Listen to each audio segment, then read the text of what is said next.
네. 혹시 박이 씨 기억하시나요? 박이 씨. 알죠. 맞아요. 지금 얼마 전에 결혼도 전신마비 하시고. 진단을 받으셨지만 이제 너튜브를 통해서 많은 분들에게 긍정 에너지를 주고 있는 형인데 그 형이 이제 아침마당이 워낙 인기 있고 영향력 있는 프로그램이니까 너가 활동하고 있는 일에 큰 힘이 될 거야라고 말씀해 주시면서 추천해 주셨습니다. 네. 우리가 박이 씨가 이제 지난해 가을에 결혼했잖아요. 그래서 신랑 신부 한번 나오시지 하고 연락을 드렸더니 본인들은 신혼이라 바쁘답니다. 아이고. 그러면서 더 훌륭한 청년을 소개해주겠다고 하셔서 했고 본인들도 봄이 되면 또 나온답니다. 맞아요. 기대해 네, 주세요. 기다려 주시기 네. 바랍니다. 그나저나 박유 씨랑은 그럼 어떻게 알게 된 거예요? 이게 사람이 본인이 겪은 일에 대해서는 시선이 가더라고요. 제가 초등학교 때 조금 긴 시간 동안 핵문근육종이라는 암을 알았는데요.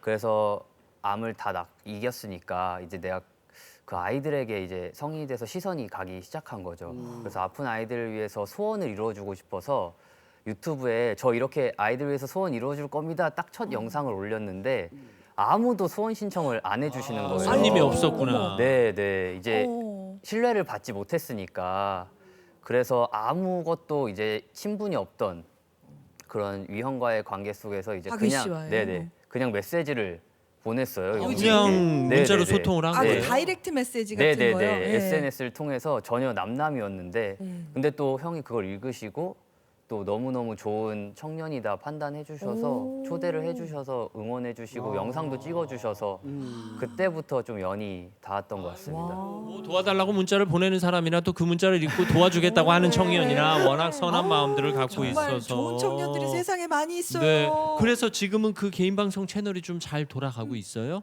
그래서 그분 방송에 나간 이후로 한 명, 두 명, 세 명 아이들 소원이 들어오면서 접수도 계속해서 아이들 만나면서 지금은 한 100명 정도 아이들 소원 이룬 것 같습니다. 네. 그 개인 방송 구독자도 10만 명이 넘었더라고요. 진짜요? 와. 그럼 뭐 받았겠네 이제 실버 버튼. 네, 받았습니다. 그러네. 아이고, 어이구. 좋겠다. 네.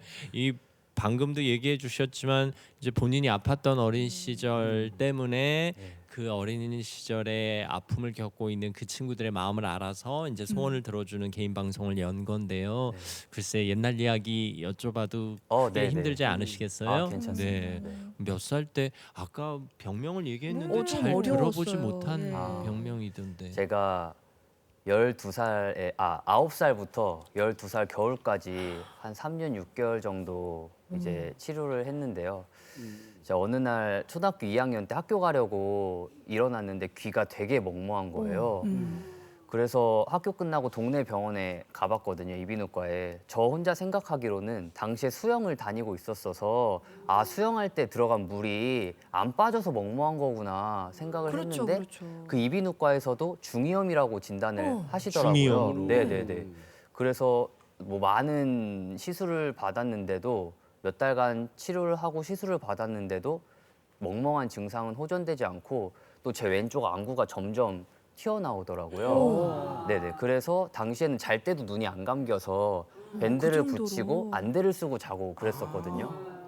그렇게 뭔가 심각성을 느끼셨는지 증상이 보이니까 의사 선생님께서도 소견서를 써줄 테니까 큰 대학병원에 가봐라 말씀을 하셔서 엄마랑 서울대병원 가서 뭐 MRI, CT, 조직검사, 본스캔, 정밀검사를 받아보니까 당시에 교수님께서 그렇게 말씀하시더라고요.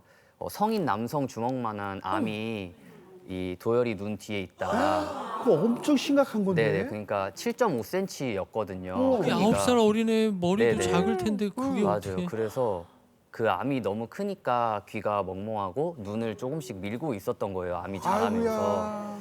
그래서 그때 처음으로 암 진단을 받고 치료를 시작하게 됐습니다. 아니 부모님께서 얼마나 놀라셨을까요? 정말 그 심장이 뚝 떨어지는 듯한 그런 느낌을 아이가 아프면 부모들은 그런 마음을 느끼거든요. 근데 맞아요. 9살이면 정말 이제 뭐 초등학교 네네. 2학년 이런 나이인데 암 판정을 받았다고 그러면 너무 놀라시고 얼마나 상심이 크셨을까요? 맞아. 힘들었을 것 같아요. 맞아요. 어머니께서 제가 다 낳고 나서 성인이 돼서 질문을 드렸는데 그때 당시 어떠셨냐고 물어봤는데 진료실에서 들어갔다 나올 때 세상은 분명히 똑같은데 전혀 세상이 달라 보였다고 말씀하시더라고요.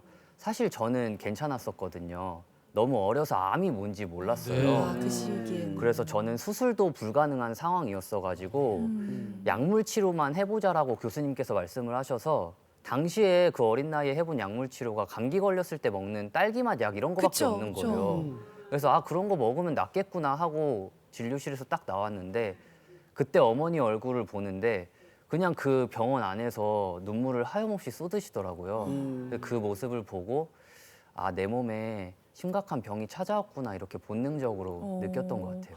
아유, 근데 아무리 어린 나이에 수술이 불가하다고 했는데 정말 그러면은 이게 암이잖아요, 암덩어리. 네. 이거를 치료하려면은 보통 어려운 일이 아니었을 것 같은데. 그럼 어떻게 뭐 방사선 치료를 오. 받은 거예요? 그날? 네네 제가 할 수 있는 게 우선 암이 그 뇌수막을 뇌 쪽으로 밀고 있고 이 뇌로 올라가는 경동맥을 감싸고 있어서 어떠한 수술도 안 되는 상황이었어가지고 항암 치료랑 방사선 치료만 가능했었어요.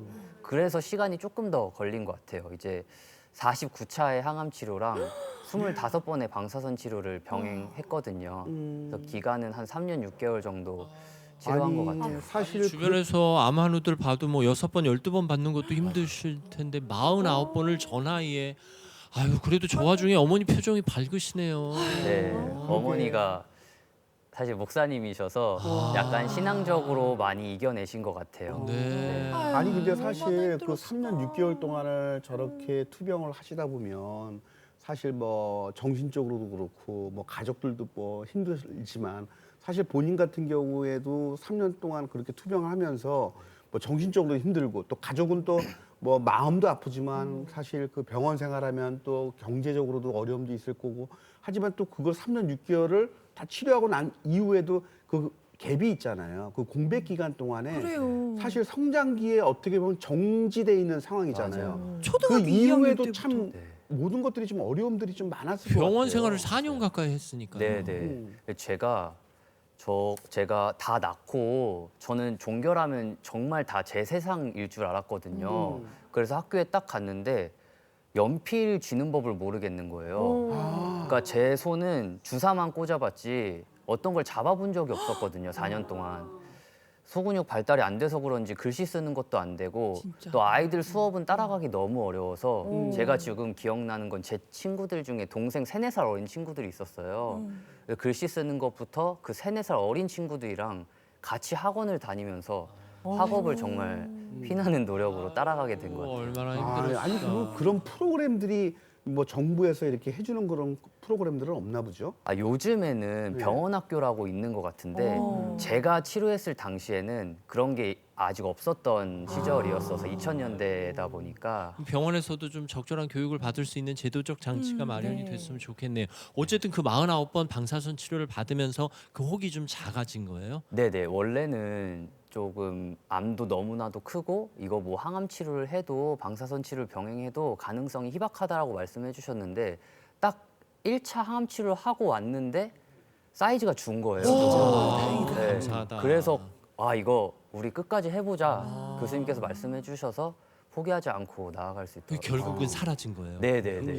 그러면 지금은 건강 상태가 아 지금은 너무너무 건강해요. 근데 어떻게 후유증도 남은 게 없어요?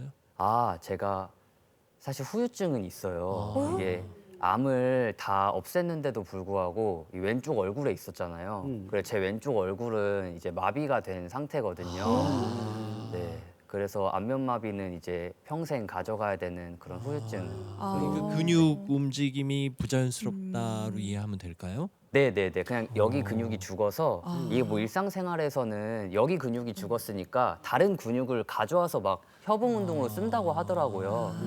그래서 일상생활에 불편함은 없는데 외적으로 살이 찌면 안면 비대칭이 엄청 심해지거든요. 이쪽은 살이 안 찌는 거예요? 네, 마비된 쪽은 살이 안 찌고 오른쪽만 살이 쪄서 그랬구나. 네. 아니 근데 그렇게 생각하시지 마시고 나는 암을 이겨낸 훈장이다라고 그럼요. 생각하시면 처음에 뵀을 땐 전혀 몰랐는데 이제 말씀을 듣고 보니까 알겠고 또 결국 또 체형을 관리할 수 있는 네. 오히려 좋은 기회로 생각하시면 좋겠죠. 맞아요. 네. 정말 이 도열 씨가 암을 다 이겨낸 다음에 많은 친구들을 위해서 좋은 일을 하고 계시잖아요. 그러는 가운데 정말 잊지 못할 친구들과의 만남이 있다고 들었습니다. 그래서 준비했는데요. 슈퍼맨의 가슴을 울린 잊지 못할 그 주인공들 어떤 친구들인가 준비를 해봤는데요. 첫 채널 개설 후에 만나게 된 바로 그 첫 번째 주인공을 절대 잊을 수 없다고 그렇겠죠. 하셨어요. 맞아요. 이게 이 아이가 6살 여자아이였는데 치료하는 병원도 저랑 같은 서울대병원이었고 병명은 다르지만 소아암 아이였어요. 근데 이제 이 아이의 소원이 어떤 캐릭터의 피규어 세트를 갖는 소원이었거든요. 뭐 다들 아시는 캐릭터인데 그래서 준비를 해서 막 행복한 시간을 보내고 있는데요. 그 아이가 딱 첫 만남에 오는데 그 어린 몸에 주사를 막 꽂아가지고 링거를 가지고 폴대를 끌고 막 이렇게 오는 모습을 보는데 마음이 너무너무 이제 여러 가지 옛날 생각이 생각도 들었죠. 나면서 여러 가지 감정이 휘몰아치는 거예요. 음. 그래도 행복하게 보내고 시간을 보내고 아이를 이제 다시 병실로 그때 당시에도 항암 치료 하러 입원한 아이였거든요. 다시 항암 치료 하라고 보내는데